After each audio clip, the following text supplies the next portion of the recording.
Hello friends, नमस्कार। मैं प्रियंका स्वागत करती हूँ आप सभी का आपके अपने चैनल टारगेट टीचर जॉब और टारगेट यूपीटेट सीटेट ऐप में। तो दोस्तों, आज हम पढ़ेंगे राजन सीरीज और ये है आपका हिंदी विषय का राजन सीरीज। तो दोस्तों, यहाँ पर आज हम देखेंगे आपका 6 पार्ट तक इस समय हो चुका है। आज हम देखेंगे पार्ट नंबर 7 और दोस्तों यहाँ पर क्वेश्चन नंबर है 44। 43 तक हम लोग देख चुके थे। तो यहाँ पे चलिए देखते हैं। क्वेश्चन है, जो सत्य बोलता हो वाक्यांश के लिए एक शब्द लिखिए। तो उत्तर हो जाएगा सत्यवादी, सत्यभाषी। इन दोनों में से कोई भी आपको एक आंसर लिखना रहेगा। और दोस्तों क्वेश्चन नंबर 45 है, जिसने मृत्यु को जीत लिया है। वाक्यांश के लिए एक शब्द है मृत्युंजय। क्वेश्चन नंबर 46 है, पर्वतस्य राजा हिमालय अस्ति का हिंदी अनुवाद लिखिए। तो पर्वत से राजा हिमालय अस्ति मतलब होता है पर्वतों के राजा हिमालय हैं। चलिए देखते हैं क्वेश्चन नंबर 47। क्वेश्चन नंबर 47 है यहाँ पे, वानरा फलानी खादंती का हिंदी अनुवाद लिखिए। तो बंदर फल खाते हैं। क्वेश्चन नंबर 48, बालकः विद्यालयम गच्छन्ति का हिंदी अनुवाद होगा बालक विद्यालय जाते हैं। क्वेश्चन 49 है, स जनकेन सह गच्छति का हिंदी अनुवाद लिखिए। वह पिता के साथ जाती है। जनकेन, जनक मतलब तो पिता होता है, आपको पता ही है। वह पिता के साथ जाती है। क्वेश्चन नंबर 50 है, रोहना कंदुकेन क्रीडति का हिंदी में अनुवाद लिखिए। कंदुकेन का मतलब होता है गेंद। आपको एक कविता थी, कंदुकेन खेलनम सर्वबाल रंजकम कृष्ण गोपाल बालका नदी तटे पुरायत था खेलने में मित्रता लाभ है वयम तथा। तो जिसमें उसका आशय ये था कि कंदुकेन खेलनम यानी कि बालक सब गेंद खेल रहे थे। आपको याद होगा नदी तटे, जो पुराठा का मतलब यहाँ पे था जो कालिया नाग था, जो नदी के अंदर रहता था। आपको पता है कि जब बाल अंदर चली जाती है तो कृष्ण भगवान जाते हैं लेने। तो कंदुकेन वहाँ पे यूज हुआ था, मुझे याद आ रहा है। तो रोहना कंदुकेन क्रीडति, रोहन गेंद से खेलता है।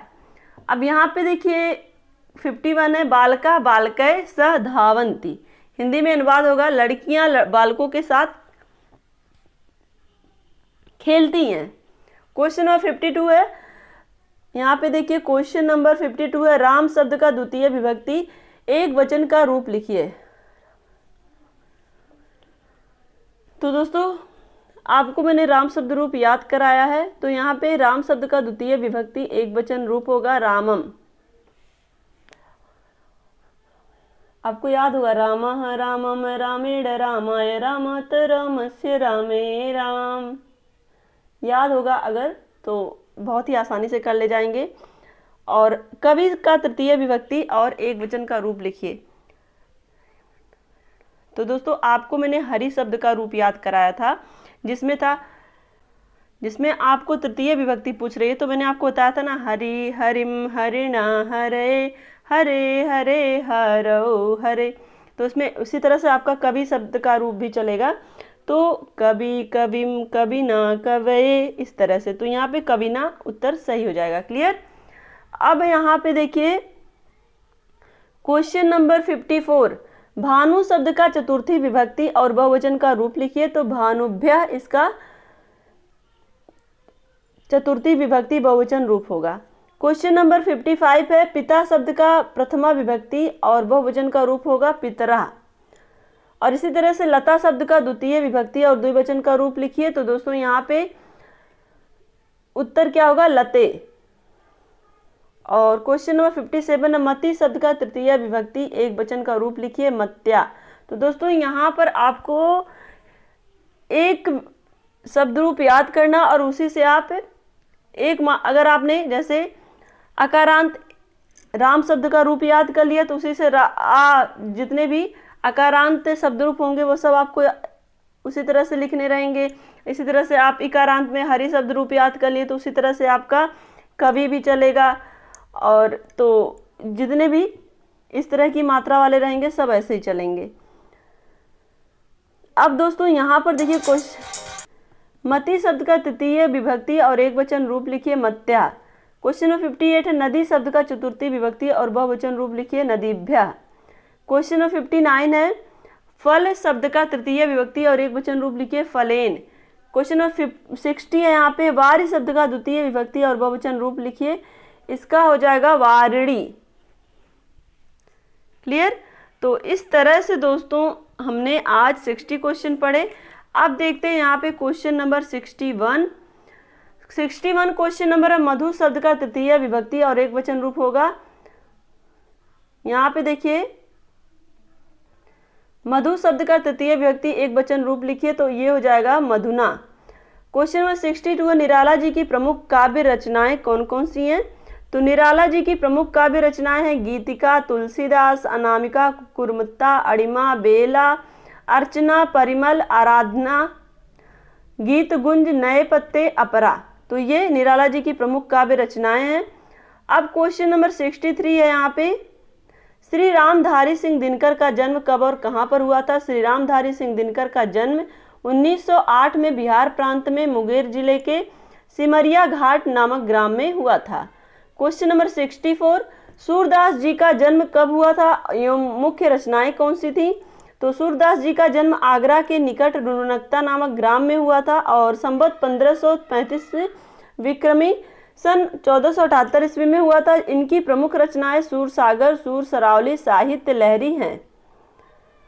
अब दोस्तों यहाँ पर देखिए क्वेश्चन नंबर 65, टैगोर की प्रमुख रचनाएं कौन सी हैं? तो दोस्तों टैगोर, जब हम लोग पढ़ रहे थे इनके जीवन परिचय के बारे में, तो हमने पढ़ा था टैगोर जी को गीतांजलि के लिए 1913 ईस्वी में साहित्य का नोबेल पुरस्कार मिला था और अपने ही जनगण मन अधिनायक जय हे राष्ट्रगान की रचना की।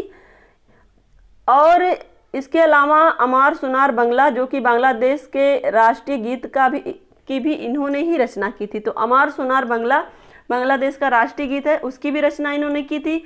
जनगण मन अधिनायक जय, जो कि हमारा राष्ट्रगान है, उसकी भी रचना की थी। और गीतांजलि, जिसके लिए इन्हें 1913 में नोबेल पुरस्कार मिला था। तो दोस्तों ये महत्वपूर्ण पॉइंट है टैगोर जी की प्रमुख रचनाओं से संबंधित और उनके जीवन से भी संबंधित। क्लियर। और दोस्तों यहाँ पर देखिए क्वेश्चन नंबर 66 है, मुंशी प्रेमचंद जी की प्रमुख रचनाएं कौन सी थी? तो मुंशी प्रेमचंद जी की प्रमुख रचनाएं गमन, गोदान, कर्मभूमि, रंगभूमि, सेवा सदन, नमक का दरोगा एवं पूस की एक रात, ये कहानियां प्रमुख हैं मुंशी प्रेमचंद जी की। अब दोस्तों यहाँ पर देखिए क्वेश्चन नंबर 67, रमेश उपाध्याय का सामान्य परिचय दीजिए।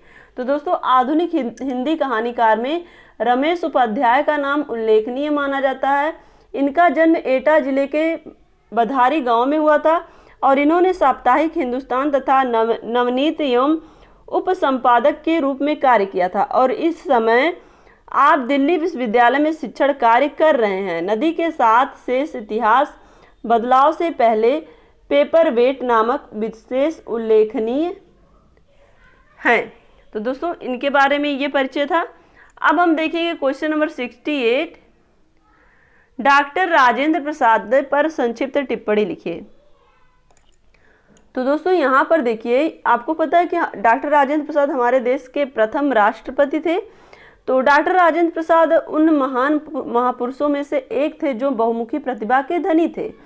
वे एक किसान के सादगी पसंद बेटे थे, हाई कोर्ट के निर्भीक वकील भी थे, भारतीय स्वतंत्रता संग्राम के अग्रणी नेता भी थे, स्वतंत्र भारत के प्रथम राष्ट्रपति थे और हिंदी के अनन्य भक्त एवं सजग साहित्यकार भी थे। तो ये इनके छोटा सा परिचय, जो कि बहुत ही उनके लिए बहुत ही महत्वपूर्ण बातें हैं।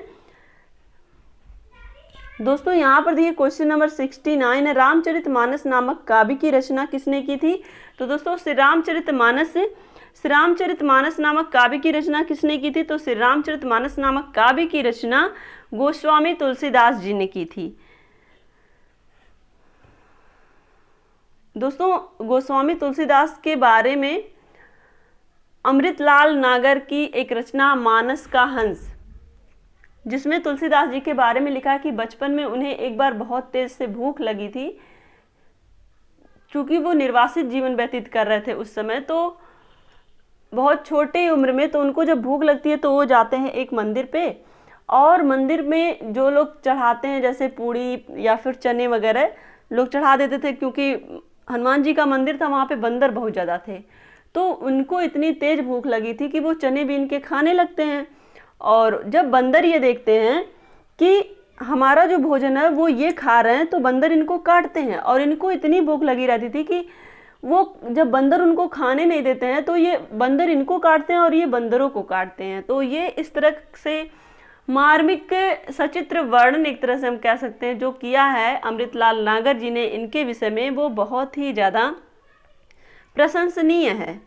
तो दोस्तों आज का ये वीडियो हम यही समाप्त करते हैं। मिलते हैं नेक्स्ट वीडियो में। अपना ध्यान रखिए, अपनों का ध्यान रखिए, अपने आसपास सफाई रखिए। हमसे जुड़ने के लिए बहुत बहुत धन्यवाद दोस्तों। आप अपनी मेहनत में लग जाइए। अब आपके पास समय कम है, तो इसी तरह से अपनी मेहनत में लगे रहिए। हमसे जुड़ने के लिए बहुत बहुत धन्यवाद। और दोस्तों देखिए, आपके सीरीज में जो भी क्वेश्चन गलत हैं, मैं सारे क्वेश्चन को कलेक्ट करके, अभी मैं पढ़ा लूँ, सारे क्वेश्चन को कलेक्ट करके एक साथ उसकी एक वीडियो बनाऊंगी और जितने भी डाउट आपके रहेंगे वो सब क्लियर हो जाएंगे। क्योंकि मैं अक्सर देखती हूँ मैम ये क्वेश्चन का ये आंसर सही है, ये क्वेश्चन का ये आंसर सही है, तो मुझे भी सर्च कर लेने दीजिए। जब मैं क्लियर हो जाऊंगी तो मैं आपको सारे जो भी डाउट वाले क्वेश्चन हैं उन सब की मैं एक वीडियो बनाऊंगी और वो आपको प्रोवाइड करा दूंगी। क्लियर? तो चलिए दोस्तों, मिलते हैं नेक्स्ट वीडियो में। Take care, bye bye, love you all, जय हिंद।